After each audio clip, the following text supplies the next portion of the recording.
Mulbauer from Germany. Mulbauer from Bavaria. Thank you. Mulbauer from Bavaria in Germany. This man said, thank you. This man said, we can overcome, because instead of taking the thumbprint only, we can take the whole hand. We can even add the iris. So this is the solution. So that Museveni votes once, and nobody can fake his vote, determined by the electronic local recording and then transmission to the central command. So we bought the machines.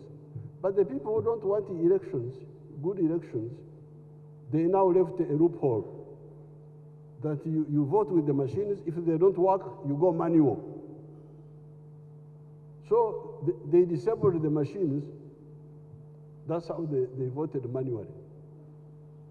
And now I can tell you, so Aronda did his part. The mistake was in the law. The law must be amended. The law must provide that if the machine doesn't work, you suspend the elections. Forget. If you say the machine is not working, but suspend the elections. On that polling station. So, as a consequence of that, I have now got all the evidence that in the last election, NUP cheated by 1 million votes.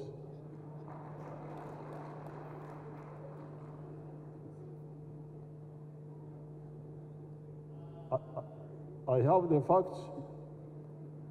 NUP can take me to court, and the same 7 has falsely accused them. But this is what happened, 1 million votes. And I have all the evidence now. So therefore, you can see that Aronda, but Aronda had implemented the project. Only the law was leaving the loophole of saying that if the gadget doesn't work, you go manual. We must remove that now. It must be only electronic voting. So therefore, I want to salute Aronda for doing his part. The rest was not his, it was other people.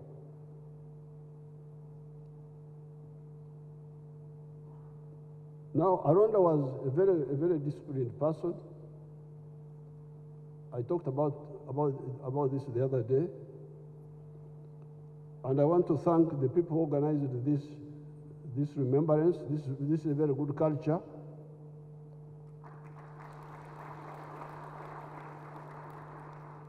Because when you do this, first of all, you do justice to the people who sacrificed,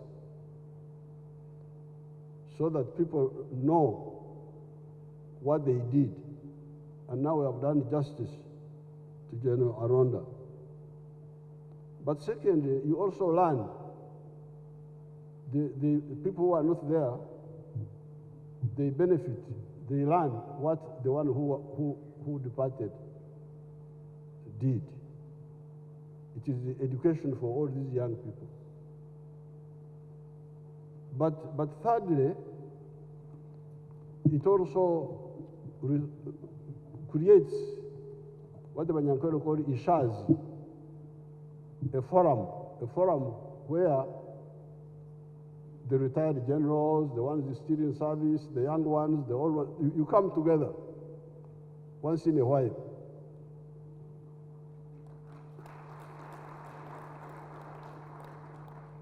So I want to congratulate the people who organized this, CDF and the ministry. I want to really to congratulate you, because this is part This is part of building the spirit of oneness.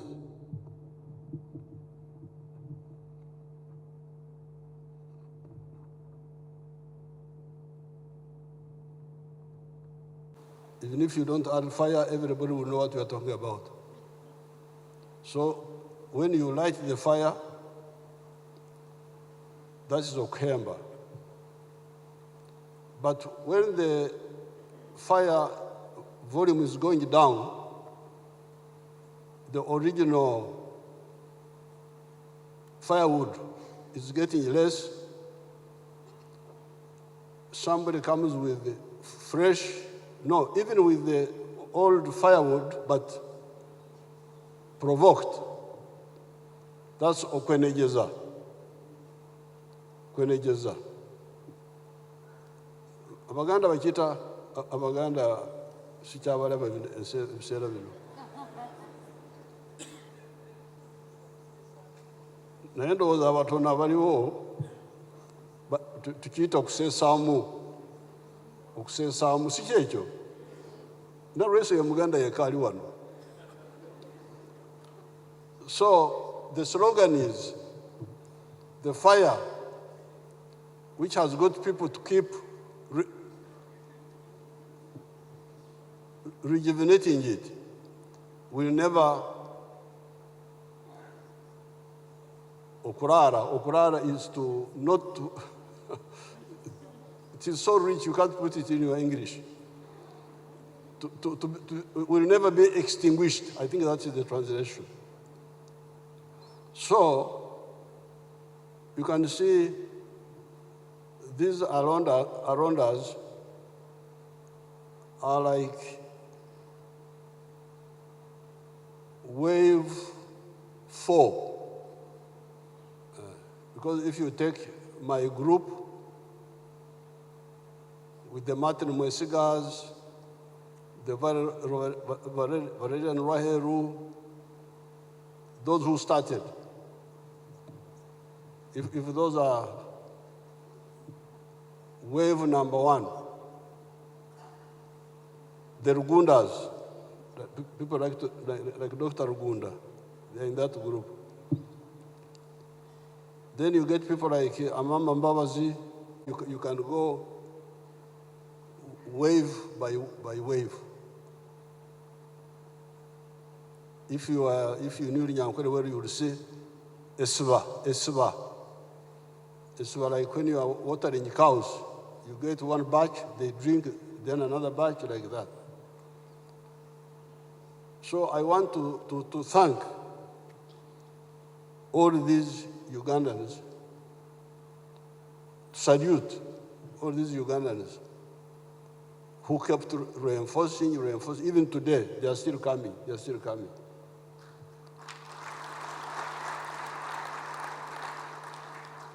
So therefore, that's number 1. The PCs, the Arondas, the other PCs, the IOs, they Kuramira to rescue the UPDF. When we lost many of our commanders the other time because of the natural problems. Now, when Aronda became CDF, he in particular rejuvenated one of the principles of the NRA, the strategic relationship with the people.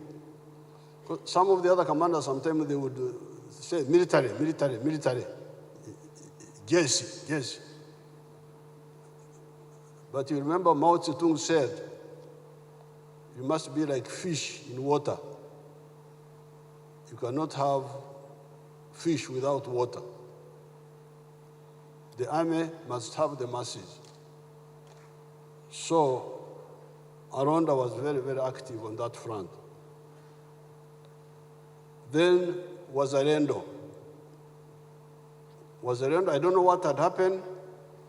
We had talked about this. You should, when you sit among yourselves, the president, the ones who are in charge now, when you sit, find out why there was a rain not taken off all this time, because we have been talking about it.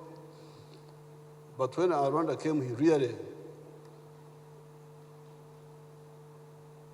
jump-started it. And it's now a big bank, a very big bank. Now, finally, as Colonel Chomugisha was saying, when I appointed him as Minister of Internal Affairs, he tried to deal with the problem that has been destabilizing Uganda since independence. The problem of accurate identification of Ugandans, especially the voters. People don't know that part of the instability of Uganda was caused by this. In the 1962-61 elections, there were no elections. It was just cheating by UPC and Kabaka Yeka. And the UPC would sing about it. Kuchanga Kalulu, Kuchanga, that they would Kuchanga. Twatera Kalulu, Shahemene Extreka, Kuzai, Kamnano Bote Yakomachi Wanuka. Hurroka, hurroka, hurroka, hurre, hurroka, hurraka, Uganda Congress. They were very proud, the UPC, that they had cheated. Because in the 1962 elections, each party had its own box.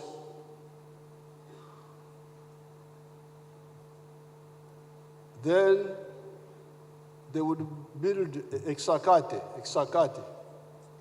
an enclosure at the polling post. So you come, they give you a paper, you go in the enclosure there, hidden. Of course, the UPC would come with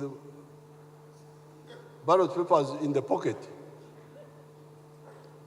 They go in the enclosure and they tick, fill the kasanduko of UPC. And then each kasanduko, each box had a symbol of the party.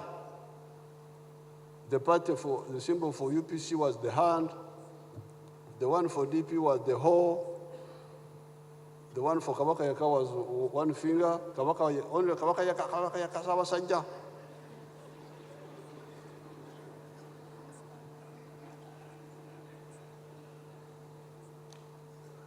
So, but the symbol was glued on by glue, just gum. So the election officials of UPC would go and shake the box. If they find the one of DP heavier, they shift the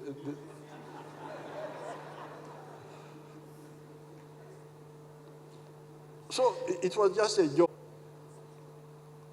Because if you cannot have accurate elections, then the people, the MPs, don't care about the people. They don't, when they are elected, they go to parliament, they start looking for money to go and cheat next time. They are not bothered to work for the people. They are not beholden to the people. Because the people don't elect them, they cheat. So, in 1980, when we kicked Amin out, we tried to reform this. UPC was not interested. That's why we had to fight, 1981. Otherwise, there was no need for another war. What was it for? But they were not listening. They disqualified candidates. So Chango Macho, a professor, was disqualified that he could not read English.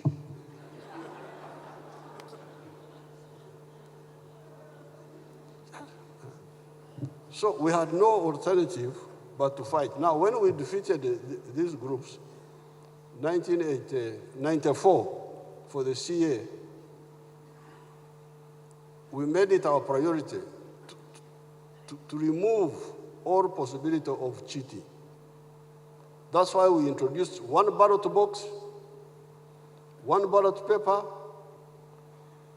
You vote in the open there, where people see you, how you are voting. You tick, yes, but you tick in the open. We don't see whom you have ticked, but we see you.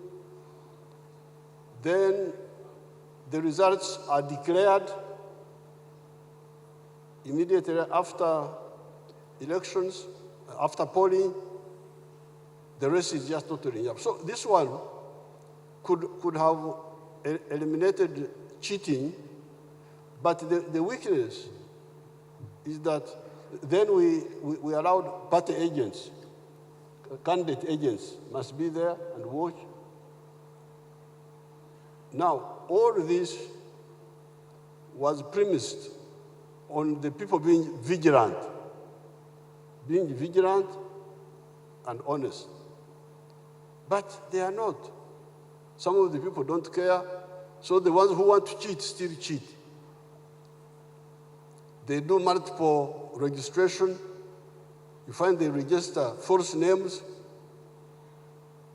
Then they go and print ballot papers, fake ones, which look like they. So that's why we introduced electronic voting. Please, let's use the fingerprints of people, because the fingerprints are unique. General Moses' fingerprint is not the same as mine, although he's my son, because he picked from Mama something and from me something. So he's different from Mama, he's different from me. So the answer is electronic voting. But people don't want good elections. They were opposed. I brought this 20 years ago because I knew the problem of Uganda have been good elections. So they say, African fingerprints are not readable because they have been eroded by the hole.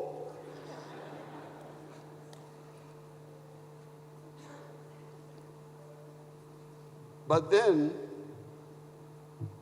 when I linked up with that German company, the one Aronda came to work with, they were called something. What were they called, Chomuksha?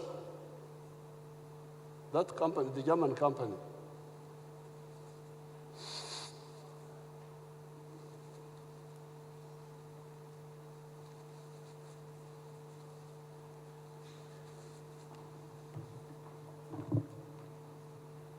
Mulbauer from Germany.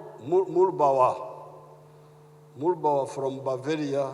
Thank you. Mulbauer from Bavaria in Germany. This man said, thank you. This man said, we can overcome, because instead of taking the thumbprint only, we can take the whole hand. We can even add the iris. So this is the solution. So that Museveni votes once, and nobody can fake his vote, determined by the electronic, local recording, and then transmission to the central command. So we bought the machines. But the people who don't want elections, good elections, they now left a loophole that you vote with the machines. If they don't work, you go manual. So they disabled the machines. That's how they voted manually. And now I can tell you, so Aronda did his part. The mistake was in the law. The law must be amended. The law must provide that if the machine doesn't work, you suspend the elections. Forget. If you say the machine is not working, but suspend the elections. On his part. The rest was not his, it was other people.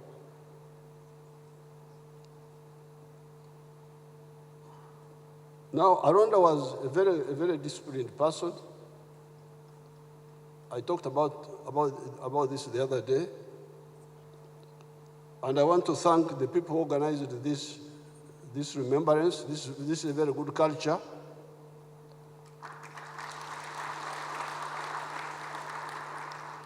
Because when you do this, first of all, you do justice to the people who sacrificed, so that people know what they did. And now we have done justice to General Aronda. But secondly, you also learn the people who are not there, they benefit. They learn what the one who departed did. It is the education for all these young people. But thirdly, it also creates what the Banyankole call ishaz, a forum where the retired generals, the ones still in service, the young ones, the old ones, you come together once in a while.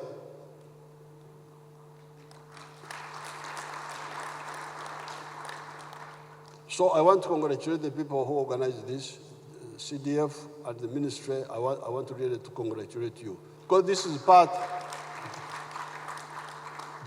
of building the spirit of oneness.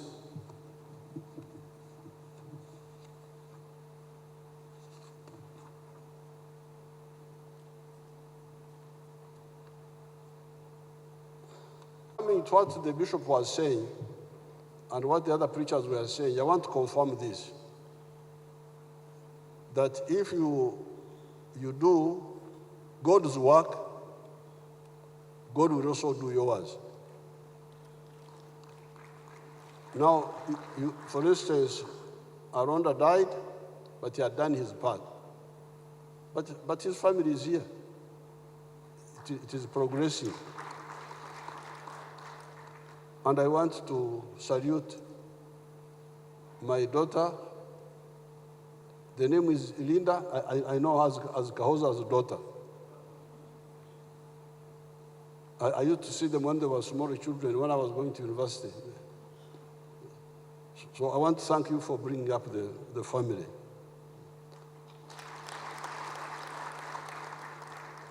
Now, I think on the issue of dying, I would have to harmonize with the bishops. We need to fine-tune our message. You know, I was a very active member of the Scripture Union in the 1960s. But I disagreed with the Scripture Union. In 1965, at Mwiri, we had to say, please, Mugira Mundeka. Because some of their messages, I thought, bishops, I thought this matter, I don't know how it was resolved in your church doctrine, because there used to be a very serious debate between what they were calling predestination. Do you remember that? Predestination and individual responsibility. I don't remember the other one. I've not checked with the church recently, so. Even when Mama sometimes is watching these Americans, there are some people there, Margaret and another one. They sort of say, God planned for you this, whatever you do. No, but for them, I think they put it a bit better. They say, God planned well for you. I think that's a bit better. God planned well for you. It is you to spoil your opportunities. There's a lady called Joyce Meyer, and another boy called something. They always talk like that God predestined. I think theirs is a bit all right, because they say, God predestined you for good things. It is you to spoil them. I think this is a bit better. But then, this idea of the predestination. When I go to the barrios, these days I don't go so much to the barrios. When you go there, when we had come from the bush, they go there. God has called him. God has called him. God has called him. God has called her. But why does God like to call Africans? Why doesn't he call Japanese? Why should the Japanese leave Bishop Onesmo? The Japanese leave what you are talking about.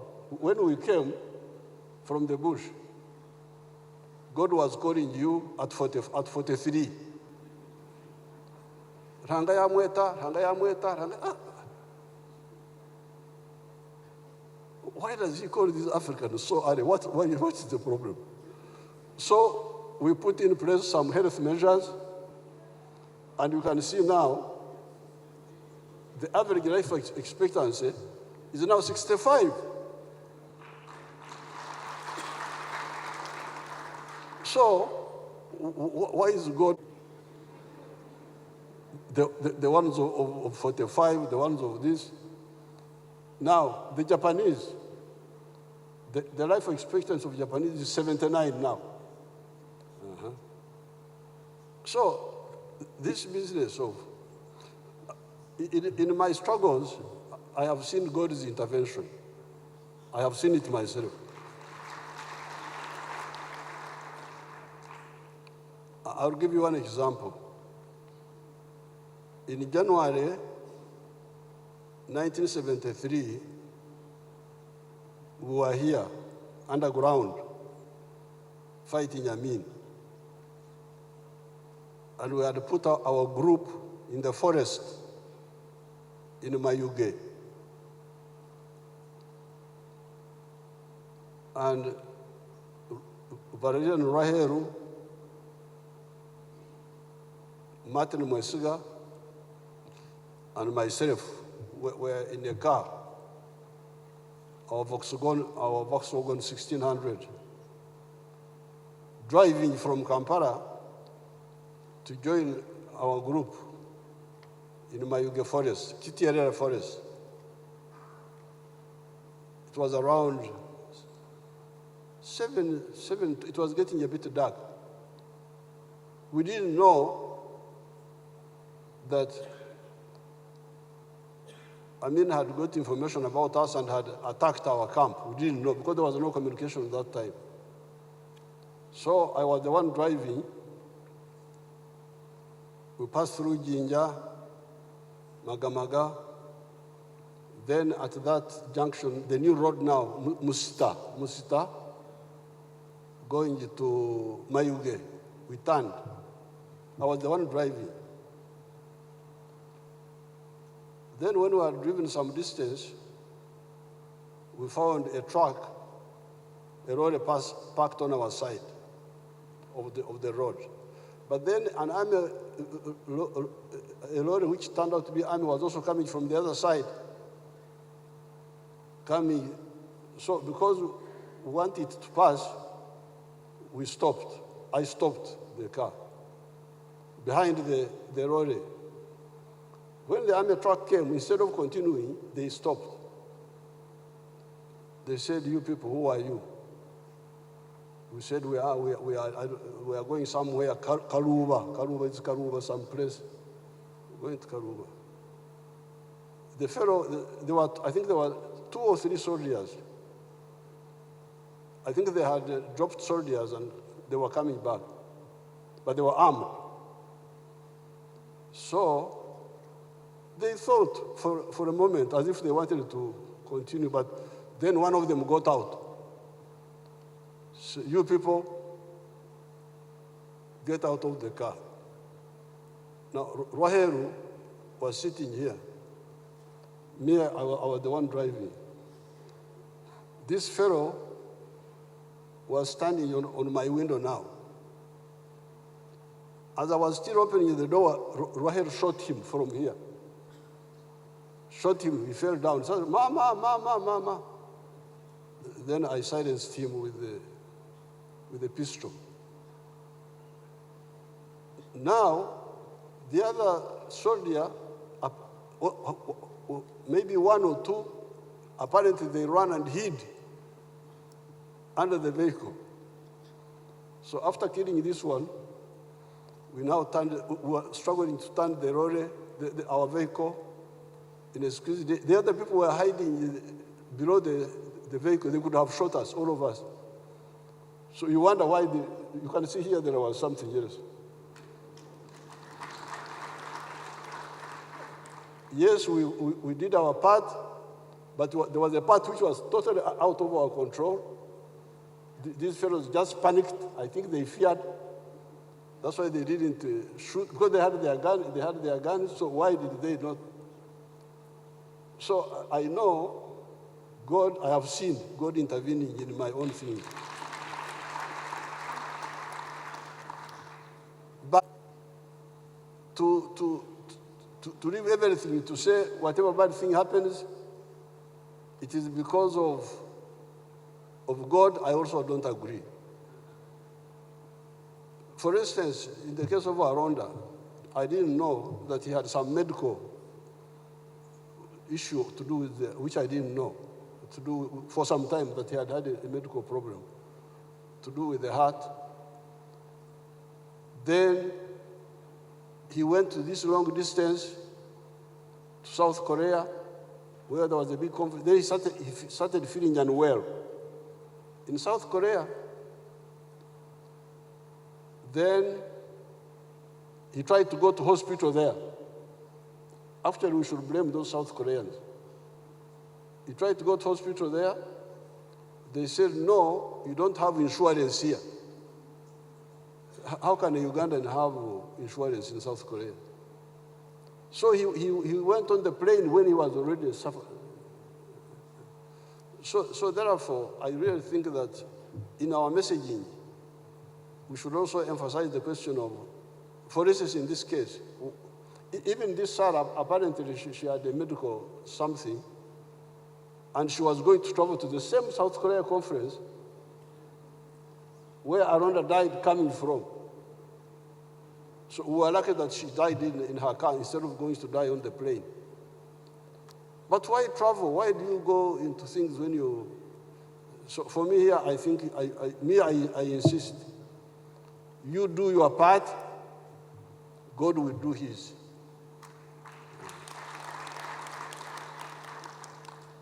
As far, I want to thank again the CDF and the Minister of Defense, because dying, we are all going to die. The question is when. When, if I have done my part, the Wanyankore have very good words. They call them octasia, especially for the king. When you die, they say yatasia. He was looking after cows. He has now brought the cows home. That is for the kings. What Africans didn't like, what they feared most was okufa butweke, entweke. He died childless. That was the real Gehenna for the Banyankole. But if I die and I leave my children who have their children, but me, I have gone to heaven. So the question is, what you do when you are here? And we are all giving testimony that in the short time Aronda was here, he did a lot. He was already CDF of our whole army. He was now a minister. And all that was not because of anything, but because of his individual merit, his individual contribution. So his children, the other boy there, I see there, you should be very proud of your father. And we talked the other day, PPS, I want that man there to come and do something with him. So I thank you for remembering Aronda. This is a good culture. Maintain it. Thank you very much.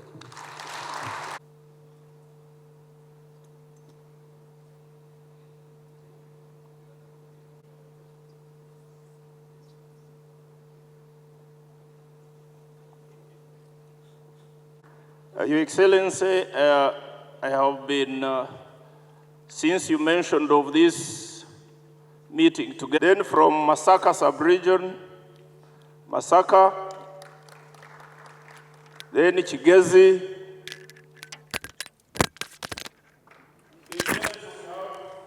another privilege, we have our retiring come here with us. Then we have representatives from the generals of the UPDF still serving. I request you stand up for recognition. Thank you for coming amongst your busy schedules. All of the generals. Then all UPDF membership, the entire UPDF who are around, stand up.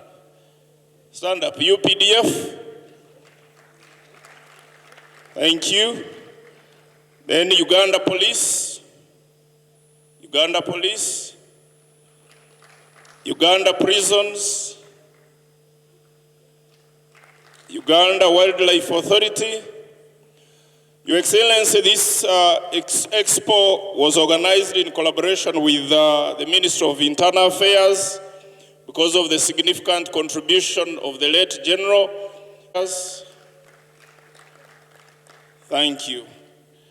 I just make one more announcement that we are going for lunch.